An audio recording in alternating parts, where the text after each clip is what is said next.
الحمد لله نحمده ونستعينه ونستغفره ونعوذ بالله من شرور أنفسنا ومن سيئات أعمالنا من يهده الله فلا مضل له ومن يضلل فلا هادي له وأشهد أن لا إله إلا الله وحده لا شريك له وأشهد أن محمدًا عبده ورسوله أما بعد فإن خير الحديث كتاب الله وخير الهدي هدي محمد صلى الله عليه وسلم وشر الأمور محدثاتها وكل محدثة بدعة وكل بدعة ضلالة وكل ضلالة في النار فأعوذ بالله السميع العليم من الشيطان الرجيم بسم الله الرحمن الرحيم ولا يغتب بعضكم بعضا أيحب أحدكم أن يأكل لحم أخيه ميتا فكرهتموه واتقوا الله إن الله تواب الرحيم۔ محترم سامعین کرام، بزرگان دین، نوجوانان ملت اسلامیہ اور خواتین اسلام،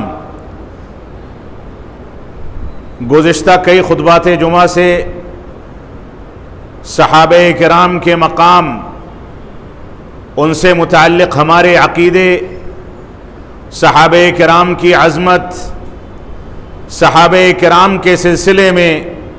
رسول اکرم صلی اللہ علیہ وسلم اور رب کائنات کے اقوال، قرآن و حدیث کے نصوص اور دلائل، ان پر مختلف ناحیوں سے گفتگو کی جا رہی تھی اور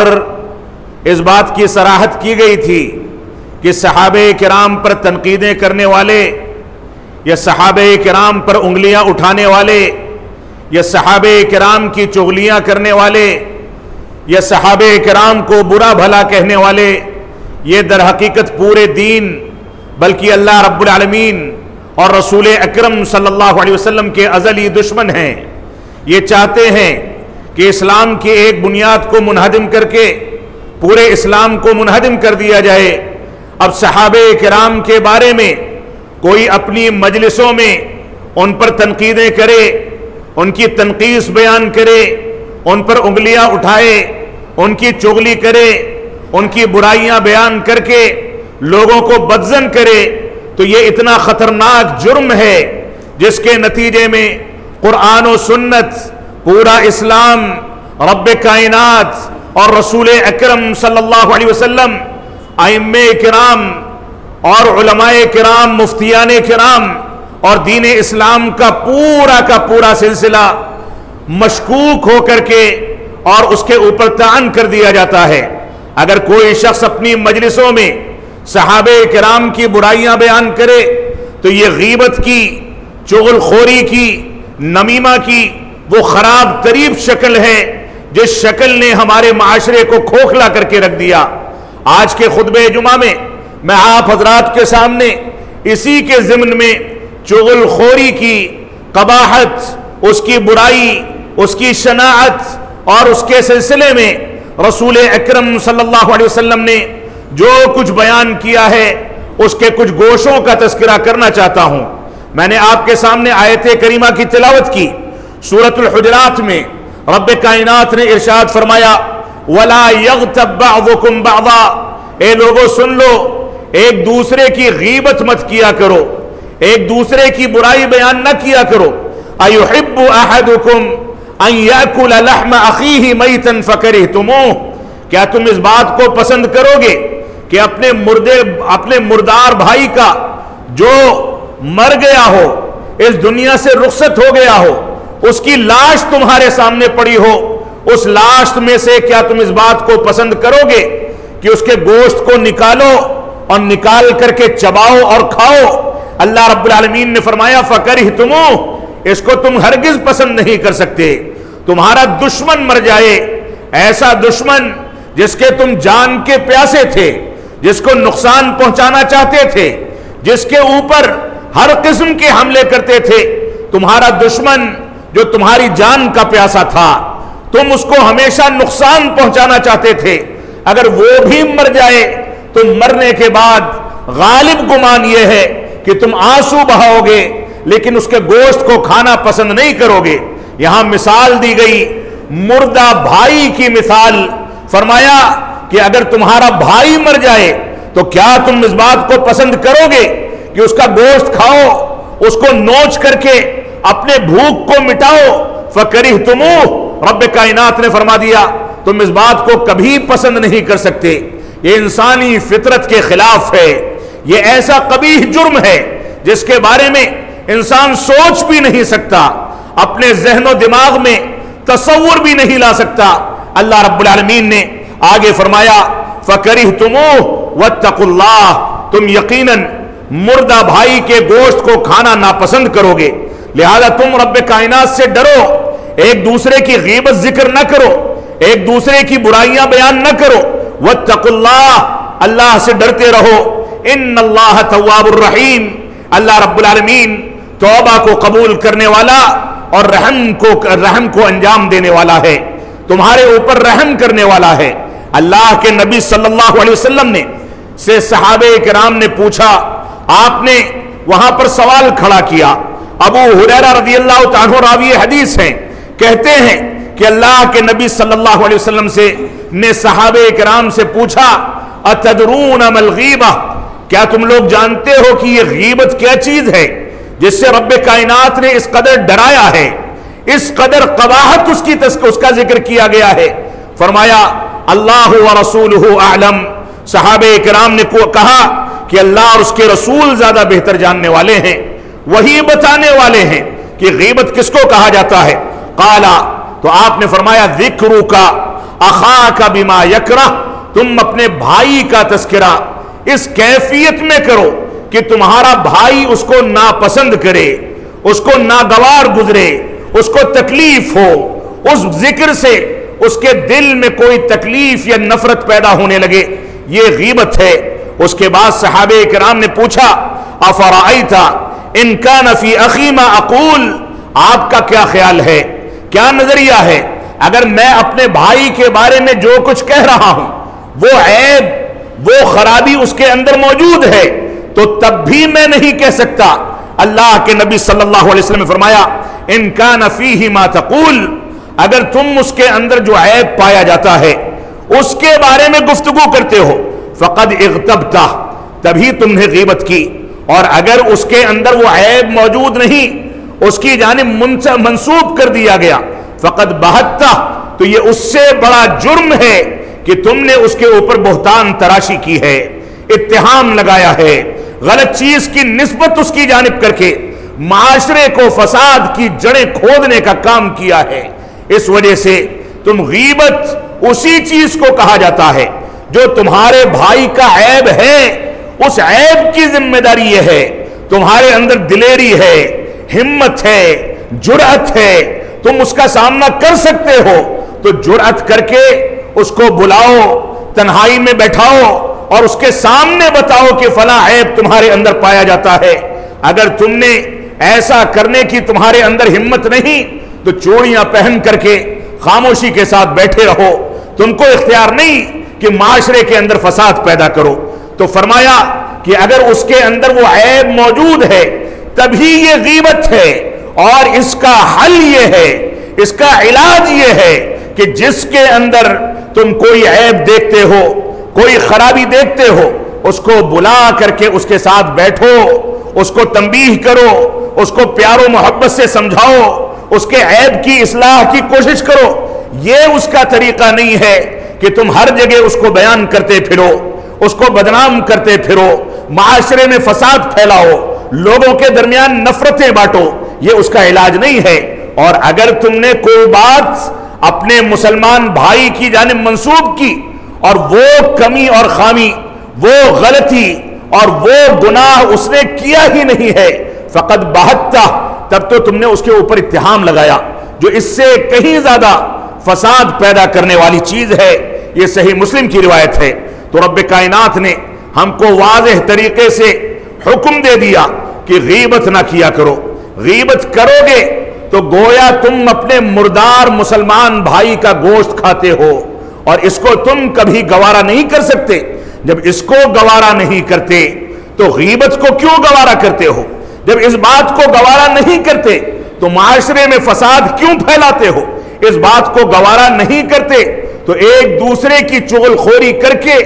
اپنے نفس کو تسکین کیوں پہنچاتے ہو؟ یہ تمہاری ذمہ داری ہے کہ اس تعبیر، اس مثال اور قرآن مجید کی اس آیت کریمہ کو سامنے رکھ کر کے اپنی اصلاح کرو۔ اللہ رب العالمین نے فرمایا وَلَا تَقْفُ مَا لَيْسَ لَكَ بِهِ عِلْمٍ إِنَّ السَّمْعَ وَالْبَصَرَ وَالْفُؤَادَ كُلُّ أُولَئِكَ كَانَ عَنْهُ مَسْئُولًا۔ فرمایا ایسی چیزوں کے پیچھے نہ پڑو، یا اردو کی مثال دی جائے تو دم اٹھا اٹھا کر کے جانور کی گندگی تلاش نہ کرو، کسی کی ٹوہ میں نہ پڑو۔ جن چیزوں کے پیچھے تم کو پڑھنے کا حکم دیا گیا ہے ان سے تو تم کنارہ کشی کر لیتے ہو اور لوگوں کی عیب جوئی کر کے معاشرے میں فساد پھیلاتے ہو۔ تو فرمایا وَلَا تَقْفُ مَا لَيْسَ لَكَ بِهِ عِلْمٍ، جس چیز کا علم یا جس چیز کی ذمہ داری تم کو نہیں دی گئی ہے اس چیز کے پیچھے مت پڑو، کیونکہ سن لو قیامت کے دن اس کان کے بارے میں اور ایسے ہی دل کے بارے میں، تمہاری نگاہوں کے بارے میں، اعضائے جسمانی کے بارے میں، سب کے بارے میں کل اولئک کان عنہ مسئولا، تم سے سوال کیا جائے گا۔ بعض روایات میں ملتا ہے کہ زبانوں پر تالے لگا دیے جائیں گے، یہ اعضاء بولیں گے، ہاتھ بولے گا کہ میں نے فلاں کے ساتھ ایسا ظلم کیا، میرے اوپر یہ ظلم کیا گیا۔ یہ پیر بولیں گے، یہ آنکھیں بولیں گی، یہ کان بولے گا، یہ دل بولے گا، یہ اعضاء و جوارح بولیں گے اور گواہی دیں گے خود اپنے اس شخص کے خلاف جس کے وہ اعضاء ہیں۔ اس وجہ سے ہماری ذمہ داری ہے کہ آخرت میں جواب دہی کی آسانی کے لیے، عذاب سے بچنے کے لیے اپنے وتیرے کو تبدیل کریں۔ یہ ایک ایسی خرابی ہے جس خرابی نے ہمارے خاندانوں کو، ہمارے گھرانوں کو، ہماری مسجدوں کو، ہمارے مدرسوں کو، ہمارے آفسوں کو، ہمارے پورے کے پورے معاشرے کو ایسے دبوچ لیا ہے کہ اگر نماز کے بعد دو چار نوجوان مسجدوں میں بیٹھ کر کے گفتگو کرتے ہیں تو میں قسم کھا کر کے کہہ سکتا ہوں اور میں جھوٹا نہیں ہوں گا کہ 10 باتوں میں سے 2 باتیں چول خوری پر مبنی ہوتی ہیں، فلاں کی باتوں پر مبنی ہوتی ہیں، شبہات کی بنیاد پر لوگوں کے بارے میں فیصلے کیے جاتے ہیں، صرف شک و شبہے کی بنیاد پر لوگوں پر اتہامات لگائے جاتے ہیں۔ علماء تک کو ان چیزوں میں گرفتار کر کے اپنی عاقبت کو تباہ کیا جاتا ہے۔ اسلاف امت میں سے بہت سارے علماء نے یہ بات کہی ہے کہ سن لو، غیبت اور چغل خوری تو اتنا بڑا جرم ہے ہی اپنی جگہ پر، جو انسان کو مردار بھائی کے گوشت کھانے کی سزا دے دیتا ہے، لیکن اگر یہی چغل خوری علماء کی گئی، علماء کو معاشرے میں ان کے بارے میں بدزنی پھیلانے کی کوشش کی گئی، تو سن لو ان علماء کا گوشت بہت زیادہ زہریلا ہوتا ہے۔ اگر ان کی چغلی کر کے کوئی معاشرے کو مسموم کرنا چاہے گا، فساد پھیلانا چاہے گا، تو ان کے گوشت کا زہر رد عمل میں فوراً پلٹ کر کے آتا ہے اور اس انسان کی زندگی کو رب کائنات تباہ کر دیتا ہے۔ لہذا ہمارے معاشرے کے اندر یہ جو رواج بڑھتا چلا جا رہا ہے، ہر شخص دوسرے کی برائی کرنے، چغل خوری کرنے، غیبت کرنے، اتہام لگانے، ایک دوسرے پر تبصرہ کرنے میں اپنے آپ کو مصروف رکھتا ہے اور اسی میں تسکین محسوس کرتا ہے، اس برائی سے ہم کو توبہ کرنی ہوگی۔ اس برائی نے، اس عادت نے، اس وتیرے نے ہمارے معاشرے کو تباہ کر کے رکھ دیا ہے۔ اللہ رب العالمین کا فرمان ہے ما یلفظ من قول الا لدیہ رقیب عتید، انسان جو بھی کلام کرتا ہے، جو بھی گفتگو کرتا ہے، اس کی زبان پر جو بھی الفاظ آتے ہیں، الا لدیہ رقیب عتید، زبان سے نکل نہیں پاتا وہ لفظ مگر اس پر فرشتے نگہبان بیٹھا دیے گئے ہیں، وہ اس کو نوٹ کر لیتے ہیں، لکھ لیتے ہیں۔ اگر دنیا میں تلافی نہ کی گئی تو آخرت میں اس ایک ایک حرف اور ایک ایک لفظ کے بارے میں سوال کیا جائے گا۔ یہ معمولی جرم نہیں ہے جس میں ہم لوگ ملوث ہو کر کے اپنے ایمان اور اپنے عقیدے اور اپنی ذمہ داریوں کو تباہ کرتے ہیں۔ ابو ہریرہ رضی اللہ تعالیٰ عنہ فرماتے ہیں کہ میں نے اللہ کے نبی صلی اللہ علیہ وسلم سے فرماتے ہوئے سنا، فرمایا اللہ کے نبی صلی اللہ علیہ وسلم نے ان العبد لیتکلم بالکلمہ، ایک بندہ ایک کلمہ اپنی زبان سے نکالتا ہے، ما یبین فیہا یذل بہا الی النار، جس کے اندر شبہات تھے اور اس کلمے کو زبان سے نکالنے سے پہلے غور و تدبر نہیں کیا گیا تھا، سوچا نہیں گیا تھا کہ میں جو بولنے جا رہا ہوں اس کا انجام کیا ہوگا، سوچا نہیں گیا تھا کہ میں اسلام کے نام پر جو باتیں کہہ رہا ہوں کیا واقعی قرآن و سنت سے یہ ثابت ہیں، یہ ثابت نہیں ہیں۔ بغیر سوچے سمجھے انسان ایک کلمہ بولتا ہے، فرمایا اللہ کے نبی صلی اللہ علیہ وسلم نے یذل بہا الی النار، اسی ایک کلمے کے نتیجے میں جسے بغیر سوچے سمجھے زبان پر لایا گیا، اس کے نتیجے میں انسان مشرق و مغرب کے درمیان جتنی مسافت ہے اتنی ہی زیادہ گہرائی میں جہنم رسید کر دیا جاتا ہے، جہنم میں پھینک دیا جاتا ہے۔ صرف ایک کلمہ اس کو دردناک عذاب کے جواز کو فراہم کر کے جہنم میں پہنچا دیتا ہے۔ عقبہ بن عامر رضی اللہ عنہ فرماتے ہیں قلت یا رسول اللہ، میں نے اللہ کے نبی صلی اللہ علیہ وسلم سے پوچھا من نجات، کہ نجات کس چیز میں ہے، نجات کیسے ممکن ہے، نجات کیسے حاصل ہوگی؟ قال امسک علیک لسانک، اللہ کے نبی صلی اللہ علیہ وسلم نے فرمایا اپنی زبان کو اپنے پاس ٹھہرا کر کے رکھو، کنٹرول کر کے رکھو، زبان پر تالے لگا کر کے رکھو، بغیر ضرورت کے فضول باتوں کے لیے زبان کا استعمال نہ کرو۔ اور فرمایا اپنے اضافی اوقات جو ہیں، تمہارے کام کے علاوہ اضافی وقت جو ہے اس میں اپنے گھر کو لازم پکڑو، بازار میں نہ گھومو، لوگوں کی مجلسوں میں بیٹھ کر کے چغل خوری نہ کرو، بلکہ زائد وقت جو ہو ملازمت کے علاوہ، ذمہ داریوں کے علاوہ، اس کو اپنے گھروں میں گزارو، ذکر و اذکار میں گزارو، اہل خانہ کے ساتھ گزارو، تلاوت کا اہتمام کر کے گزارو۔ اور اس کے بعد فرمایا اللہ کے نبی صلی اللہ علیہ وسلم نے، اور اس کے بعد فرمایا وَابْكِ عَلَىٰ خَطِيئَتِكَ، کہ اپنی غلطیوں پر رب کائنات کے سامنے روتے رہا کرو، گڑ گڑاتے رہا کرو، آنسو بہاتے رہا کرو، توبہ و استغفار کا سلسلہ بند نہ ہونے پائے۔ یہ ترمذی کی حسن روایت ہے جس کو محدثین نے صحیح قرار دیا ہے۔ ایسے ہی بے شمار روایتیں اس سلسلے میں موجود ہیں۔ عائشہ صدیقہ رضی اللہ عنہا فرماتی ہیں قلت للنبی صلی اللہ علیہ وسلم حسبک من صفیۃ کذا وکذا، عائشہ صدیقہ رضی اللہ عنہا جو کہ اللہ کے نبی صلی اللہ علیہ وسلم کی سب سے چہیتی بیوی ہیں، جب آپ کے گھر میں ہوتے تھے تو وحی کا نزول ہوتا تھا، جب ان کے حجرے میں ہوتے تھے تو جبریل آیا کرتے تھے، قرآن کی آیتوں کو لے کر کے نازل ہوا کرتے تھے۔ عائشہ صدیقہ رضی اللہ عنہا کا مقام یہ تھا کہ جب رسول اکرم صلی اللہ علیہ وسلم مرض الموت میں مبتلا ہیں تو فرماتے تھے اپنی بیویوں سے اینا انا غدن، میں کل کہاں رہوں گا،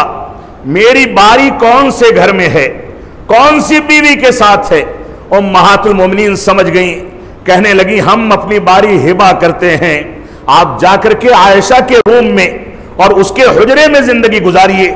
آخری سانسیں وہاں لیجئے۔ عائشہ صدیقہ ہی تھی جن کی مبارک ران پر رسول اکرم صلی اللہ علیہ وسلم مرض الموت میں ٹیکا لگاتے تھے، پیٹھ پر ٹیک لگا کر کے بیٹھتے تھے، اور اسی ٹیک لگانے کے عالم میں رب کائنات نے فرشتے کو بھیجا۔ آپ نے فرمایا بالرفیق الاعلی، بالرفیق الاعلی، میں رب کائنات کے پاس جا رہا ہوں، اس سے ملنے جا رہا ہوں، میری زندگی اس دنیا میں ختم ہو چکی ہے۔ یہ عائشہ صدیقہ تھی، لیکن آپ غور کریں، غور کریں، غور کریں، کیا فرماتی ہیں؟ فرماتی ہیں کہ میں نے اللہ کے نبی صلی اللہ علیہ وسلم سے کہا حسبک من صفیۃ کذا وکذا، صفیہ کے لیے یعنی اللہ کے نبی صلی اللہ علیہ وسلم کی دوسری بیوی، ان کے لیے فنا فنا چیزیں کافی ہیں، ان کا ایسا ایسا ہونا کافی ہے۔ روات کہتے ہیں انہوں نے ان کے ناٹے قد کی جانب اشارہ کیا کہ وہ بہت پست قد ہیں، ناٹے قد کی ہیں۔ اللہ کے نبی صلی اللہ علیہ وسلم نے فوراً فرمایا لقد قلتی کلمتن، تم نے ایسا کلمہ کہا ہے لمزجت بماء البحر لمزجتہ، اگر پانی کے اندر، سمندر کے اندر اس کو ملا دیا جائے تو پورا سمندر کڑوا ہو جائے گا۔ اگرچہ صفیہ ناٹی ہیں لیکن ان کو یہ صفت اگر بتائی جائے گی کہ عائشہ نے ایسا کہا ہے، وہ برا مانیں گی، تکلیف ہوگی، اور یہی غیبت ہے۔ فرمایا اگر سمندر میں تمہارا یہ کلمہ ڈال دیا جائے تو پورا کا پورا سمندر یہ کھارا ہو جائے گا، بدمزہ ہو جائے گا، اس کا پانی کڑوا ہو جائے گا۔ اور اس کے بعد عائشہ صدیقہ کہتی ہیں رضی اللہ تعالیٰ عنہا کہ میں نے حکیت لہ انسانا، میں نے اللہ کے نبی صلی اللہ علیہ وسلم کے سامنے ایک شخص کی نقالی کر لی، اس کی کسی ادا کی نقل کر لی۔ فقال ما احب انی حکیت انسانا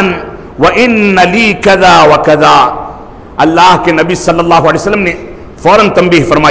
فرمایا میں اس بات کو پسند نہیں کرتا کہ میں کسی کی نقالی کروں، اور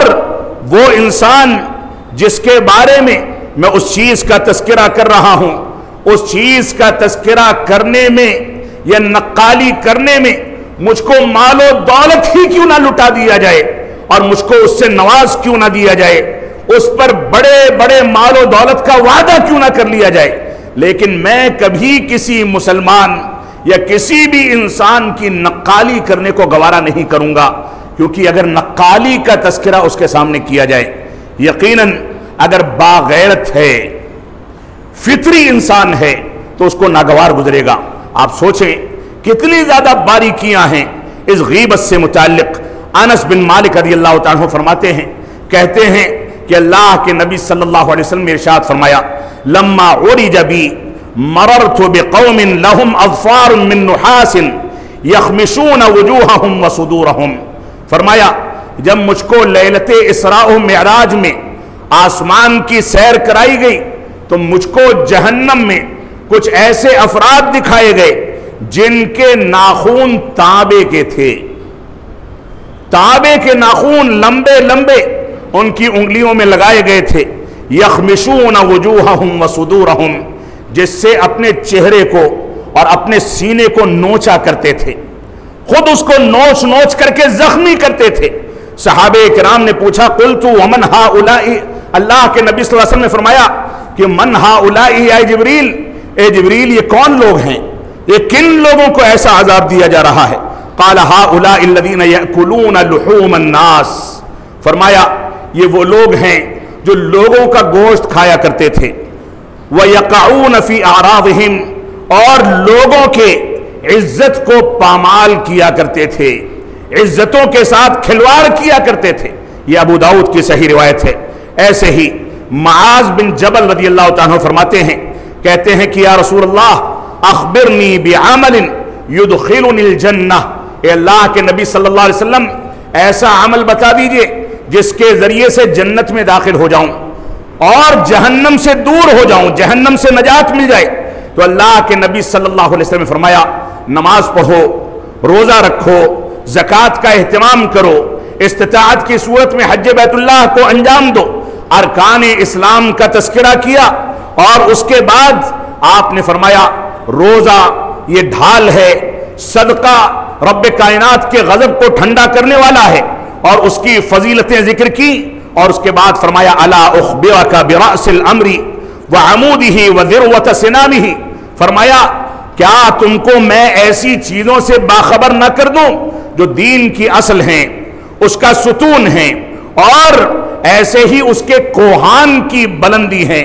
صحابہ کرام نے کہا کہ ضرور ذکر کر دیجئے۔ اس کے بعد آپ نے فرمایا الا اخبرک بملاک ذلک کلہ، فرمایا کہ کیا میں ان ساری کی ساری چیزوں کا خلاصہ اور پورا کا پورا خلاصہ بیان نہ کر دوں، جن چیزوں میں ساری کی ساری چیزیں سمٹ جائیں، سارے کے سارے اوصاف کا دار و مدار جس صفت پر ہو اس چیز کا تذکرہ نہ کر دوں؟ صحابہ کرام نے کہا کہ بلا یا رسول اللہ، اے اللہ کے نبی صلی اللہ علیہ وسلم ضرور ذکر کر دیجئے۔ فَأَخَذَ بِلِسَانِهِ، آپ نے اپنی مبارک زبان کو پکڑ لیا وَقَالَ كُفَّ عَلَيْكَ، فرمایا اس کو سنبھال کر کے رکھو۔ صحابہ کرام نے پوچھا کیا زبانوں کی وجہ سے بھی لوگ جہنم میں داخل ہوں گے؟ تو اللہ کے نبی صلی اللہ علیہ وسلم نے فرمایا کہ وَهَلْ يَكُبُّ النَّاسِ فِي النَّارِ عَلَى وُجُوهِهِمْ إِلَّا حَصَائِدَ أَلْسِنَتِهِمْ، کیا لوگ زبانوں کی خیانتوں اور زبانوں کی کھیتیوں کے علاوہ بھی کسی چیز کے نتیجے میں جہنم میں داخل ہوں گے؟ یہ زبان ہے انسان کے عمل کو رائگاں کر دیتی ہے، یہ زبان ہے جو انسان کو بے وقعت بنا کر کے ذلیل و خوار کر دیتی ہے۔ لہذا اس زبان کے اوپر کنٹرول رکھنا یہ جنت کی ضمانت ہے۔ رب کائنات ہم کو قرآن و سنت کی پیروی کرنے کی توفیق عطا فرمائے۔ غیبت کو سننا بھی حرام قرار دیا گیا۔ بعض روایات میں اس بات کا تذکرہ ہے کہ کہیں غیبت ہو رہی ہے تو ان کو روکا جائے، روکنے پر قادر نہ ہو تو مجلس کو چھوڑ کر کے وہاں سے براءت کا اعلان کر دیں۔ اور غیبت کو سننا بھی انسان کے لیے حلال نہیں ہے۔ غیبت کی بعض جائز شکلیں البتہ شریعت اسلامیہ نے ہم کو بیان کر کے بتائی ہیں۔ دو مسلمان بھائیوں کے درمیان اگر صلح کلانا مقصود ہو تو ایک شخص دوسرے شخص کے بارے میں کسی سے تعریف کر سکتا ہے، کچھ غلط بیانی کر سکتا ہے، اور اگر غیبت کے نتیجے میں کوئی فساد جو ہے اس کو ٹھنڈا کیا جانا مقصد ہے تو ایسی صورت میں وہ جائز ہوگا۔ اور ایسے ہی اہل باطل، اہل کلام، غلط افکار کے لوگ جن کے غلط عقائد، غلط مناہج اور غلط اسالیب اور غلط مواقف سے لوگ گمراہی کا راستہ اختیار کرتے ہیں، کوئی جا کر کے اپنی عقلوں پر اعتماد کرتا ہے، قرآن و سنت کو کنارے کر دیتا ہے، تو ہر غلط فکر جس کو اس معاشرے کے اندر عام کیا جاتا ہے اس غلط فکر کے خلاف ننگی تلوار بن کر کے کھڑا ہونا یہ علماء کی ذمہ داری ہے۔ یہ غیبت نہیں بلکہ عین فریضہ ہے۔ بعض لوگ یہ سمجھتے ہیں کہ منکرات کو بیان کرنا یہ بھی غیبت ہے۔ منکرات کو معاشرے سے پاک کرنے کے لیے اور مسلمانوں کو اس سے بچانے کے لیے بیان کرنا یہ عین فریضہ ہے۔ رب کائنات ہم کو توفیق عطا فرمائے کہ ہم اس طرح کی برائیوں سے اپنے آپ کو بچا کر کے چلیں۔ سوشل میڈیا کا یہ دور جب انسان دو چار لوگوں کے درمیان بیٹھ کر کے غیبتیں کرتا تھا، ان کو جمع کر کے تلافی کا امکان ہوتا تھا، لیکن آج انگلی کے اشاروں سے، اپنی زبان سے، ریکارڈنگ کے ذریعے، تحریر کے ذریعے سوشل میڈیا پر جس انداز سے ہماری حرکتیں ساری دنیا میں دیکھتے دیکھتے پھیل جاتی ہیں، غیبت اور نمیمہ اور چغل خوری اور ہر قسم کی برائی جو اس کے ذریعے سے عام ہوتی ہے، اس کا وبال اور اس کی قباحت اتنی زیادہ بری ہوتی چلی جاتی ہے۔ لہذا سوشل میڈیا کے دور میں اس برائی سے اپنے آپ کو بچانا یہ بھی ہماری ذمہ داری ہے۔ رب کائنات ہم کو قرآن و سنت کی پیروی کرنے کی توفیق عطا فرمائے۔ اللہ رب العالمین ہم کو توفیق عطا فرمائے کہ اس خراب خصلت سے ہم اپنے گھرانوں کو، سب سے پہلے اپنی ذات کو، اپنے متعلقین کو، اپنی مجلسوں کو، اپنے دوست و احباب کو، اپنی مسجدوں کو، اپنے متعلقین کو ان خصلتوں سے پاک کر کے آج ہی اس سے توبہ کر کے اٹھیں کہ کسی کی برائی بیان کرنا ہم اس کو گوارا نہیں کریں گے۔ رب کائنات ہم کو ان باتوں کی توفیق عطا فرمائے، ہم کو توفیق عطا فرمائے کہ ہم قرآن و سنت کی تعلیمات پر عمل پیرا ہوں، ہر اس برائی سے توبہ کریں جو برائی ہے، منکر ہے، اسلام نے جس کو برا کہا ہے، سب سے ہم توبہ کریں اور ایک پاکیزہ اسلامی معاشرہ تشکیل دے کر کے اس میں سکون کی سانس لے سکیں۔ ہم جب تک جئیں تب تک اسلام پر جئیں، جب ہمارا خاتمہ ہو تو ایمان پر ہو۔ بارک اللہ لنا ولکم فی القرآن المجید ونفعنی وإیاکم بالآیات والذکر الحمید انہ تعالی جواد کریم ملک بر الرؤوف الرحیم۔